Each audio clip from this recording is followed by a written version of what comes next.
Un lector vive 1000 vidas antes de morir. El que nunca lee solo vive una.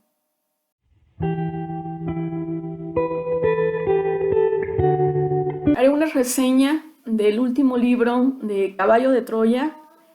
A los que les he dado clase, pues les he comentado en repetidas ocasiones que soy adicta a este género de la ciencia ficción. Y bueno, este ya es el último tomo, que se llama El diario de Liceo, del mismo autor, JJ Benítez, que es el libro último de la saga de los libros de Caballo de Troya. Quiero contextualizar un poco la historia para los que no sepan el contenido de estos libros. Es un proyecto realizado desde luego por científicos y militares, tiene un nombre específico, y este proyecto consiste en viajar al pasado y ser testigo de la divinidad, de la diferencia de Jesús de Nazaret. Entonces, desde el tomo 1, contextualizando la historia, ese es el contenido de Caballo de Troya 1. Yo me empecé a enamorar de los libros desde el tomo 2, se los recomiendo. El libro se llama Masada. El primer tomo es Jerusalén, el segundo es Masada. Y en el tomo 2 verdaderamente te jala la historia a descubrir cuestiones que nunca te has preguntado. Desde luego que partiendo de los que crean que esto no es cierto, es muy respetable, pero te jala a preguntarte cuestiones que no te has preguntado, ¿no? De ser posible que los viajes en el tiempo sean ya reales o con miras a que esto suceda. Hay muchas cuestiones que el autor dice, no, no es cierto.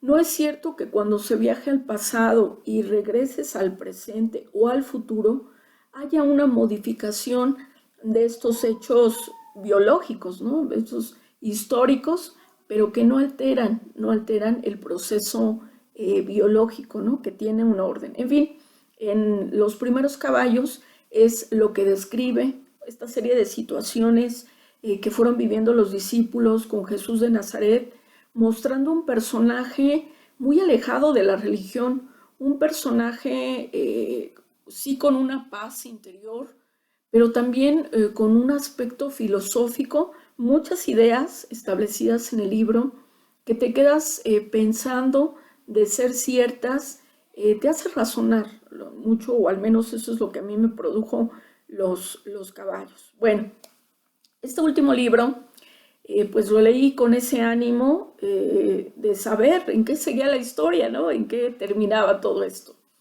No les quiero adelantar mucho, pero aquí hay una comunicación ya física, ¿no? Una cercanía entre estos seres y Jesús de Nazaret. Pero en voz del segundo piloto, porque el segundo piloto es Eliseo, recuerda que en los caballos anteriores el que es portavoz de todos los hechos fue Jackson, ¿no? Digamos alias el otro piloto, ¿no? Entonces esta ya es la voz, por eso se llama el diario de Eliseo, en donde, volviendo a la descripción, al encuentro de estos seres, ya Jesús ya establece una comunicación. Ahora, me pareció interesante, y a la mitad del libro, pues fue cuando más me adentró. Yo les he comentado en clase y en muchas ocasiones que pues he sido testigo de estos avistamientos, estas esferas blancas que se han presentado pues en diferentes partes, no solamente de la Ciudad de México, ¿no? De todo el país, y que se los he comentado en clase, ¿no? Algunos creerán en esta situación y algunos pues se mantienen al margen, ¿no? De si son, incluso le dan una respuesta que podrá ser tecnología de otros países. Bueno, no vengo aquí a convencer a nadie, ¿no? Simplemente a describir el contenido del libro. Pero a la mitad del libro ya narran los discípulos o van describiendo que ven este tipo de esferas blancas que se presentan en los cielos y bajan y hay una comunicación con Jesús de Nazaret. al final, bueno, sigo leyendo con esa ansia de saber qué pasa y no hay una conclusión última, lo dejan al lector, a la imaginación del lector, pero Jesús sí muestra determinadas actitudes. Incluso se ríe, dejando entrever que estos seres son inferiores, que están pues de alguna manera inmaduros, jugueteando.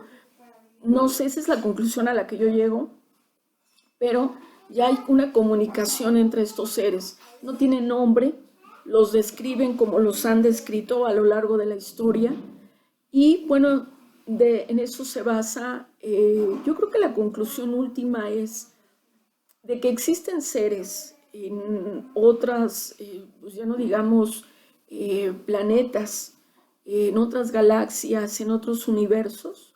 Sí, el libro te jala, te atrapa, te describe a los seres, te describe estas naves, por eso hay una relación muy estrecha entre el fenómeno ovni y este autor, que este autor tiene libros de otros géneros.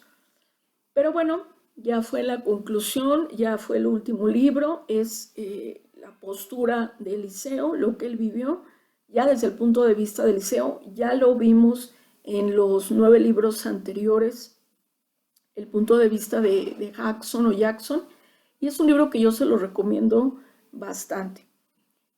No soy experta en letras, mucho menos, pero me llama mucho la atención en los términos físicos, tan a precisión, tan a detalle que tiene este periodista y tiene una preparación pues en periodismo, ¿no? En investigación. Incluso tiene pues varios documentales exhibidos en diferentes medios, pero los términos físicos, y se los dije en los videos anteriores, me llama la atención, ¿no? La exactitud con la que los maneja. Bueno, pues es un libro que les recomiendo.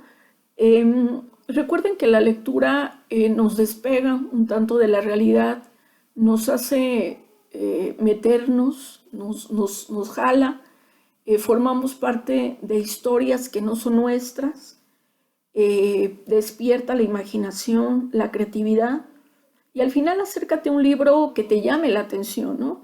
Yo en repetidas ocasiones muchos compañeros me comentaban, oye, lee a Carlos Fuentes. Y he leído Carlos Fuentes, he leído Juan Rulfo, he leído José Saramago, he leído libros que son los bestseller, pero a veces no le encuentro el contenido, ¿no? No el mensaje, no necesariamente un libro debe de dejarte un mensaje, ¿no? Es una historia plasmada, contada, y que te lleva, yo creo que a despertar tu imaginación, ¿no? A meterte en la historia, a formar parte de la historia cuando la historia realmente es muy interesante y despierta tu creatividad. Pero bueno, yo te recomiendo que tomes el libro que sea de tu interés, que te jale, que te atraiga. Hay libros que manejan un lenguaje un tanto más complicado. Ahorita estoy leyendo El laberinto de la soledad de Octavio Paz, ya voy a la mitad del libro. Y bueno, pues de historia, no sé mucho de historia, de fechas, acontecimientos históricos, pero es un libro que también te deja una postura, una posición del mexicano. No quiero ahorita involucrar esto, pero pues espero que estés disfrutando estos días, que te acerques a la lectura, que me compartas también y me recomiendes algún libro que te atraiga, que te llame la atención. Espero que la reseña te haya agradado, espero que te acerques a los libros, están realmente historias muy interesantes y nos vemos hasta la próxima.